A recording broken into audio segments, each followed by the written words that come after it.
3, 2, 1. Assalamualaikum warahmatullahi wabarakatuh. Perkenalkan, saya Esti Herul Mala dari Fakultas Hukum, kelas reguler bagi A1, NIM 19107011048. Di sini saya akan menjelaskan mengenai investasi dan penanaman modal menyongsong era milenium baru. Dalam upaya menyempurnakan hukum dan kebijakan investasi, diperlukan faktor eksternal dan internal. Yang pertama, perubahan lingkungan internal, yaitu pada tahun 97 yang menerpa Indonesia berkembang menjadi krisis multidimensional dan politik mengubah secara fundamental sendi-sendi perekonomian dan politik nasional. Krisis yang telah berlangsung lebih kurang 10 tahun ini menempatkan kembali Indonesia ke belakang, yaitu sebagai negara miskin.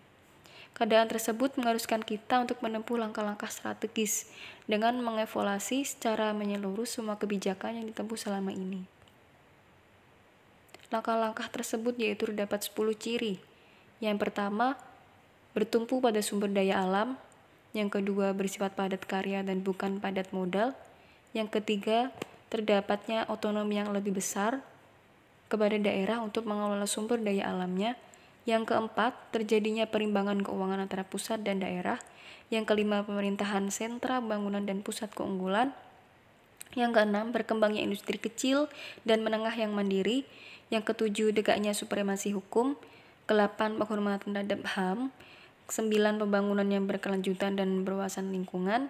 Dan yang kesepuluh, demokrasi yang sehat. Untuk mencapai tersebut, kita diperlukan yaitu yang pertama kerja keras, yang kedua yaitu kebersamaan. Lingkungan eksternal. Dalam era globalisasi, kita harus memperlihatkan isu global yang berkembang, disebabkan oleh tingkat interdependensi antar bangsa yang makin tinggi, sehingga tidak mungkin dan akan sangat merugikan apabila kita menempuh langkah-langkah isolasi dan mengabaikan sistem nilai yang berkembang. Hukum dan kebijakan pokok di bidang investasi yang berlaku saat ini, setelah jatuhnya rezim Orde Baru pada tahun 98, upaya pembenahan penyempurnaan terhadap kebijakan di bidang investasi terus diupayakan oleh pemerintah untuk menciptakan iklim investasi yang favorable, mencakup antara lain yaitu yang pertama, menyederhanakan proses dan tata cara perizinan dan persetujuan dalam rangka penanaman modal. Langkah yang kedua yaitu membuka secara lebih luas bidang-bidang yang semula tertutup atau dibatasi terhadap penanaman modal asing.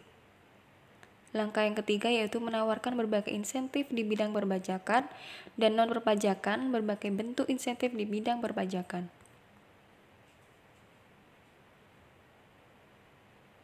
Langkah yang keempat yaitu menyempurnakan berbagai produk hukum dengan mengeluarkan peraturan perundangan baru. Yang pertama yaitu Perundangan pada nomor 37 tahun 2004. Yang kedua, Undang-Undang pada nomor 5 tahun 99. Yang ketiga yaitu Undang-Undang nomor 8 tahun 99. Dan yang keempat yaitu Undang-Undang nomor 40 tahun 2007. Langkah yang terakhir yaitu menyempurnakan proses penegakan hukum dan penyelesaian sengketa yang efektif dan adil. Demikian yang dapat saya sampaikan. Kurang lebihnya saya mohon maaf. Wassalamualaikum warahmatullahi wabarakatuh.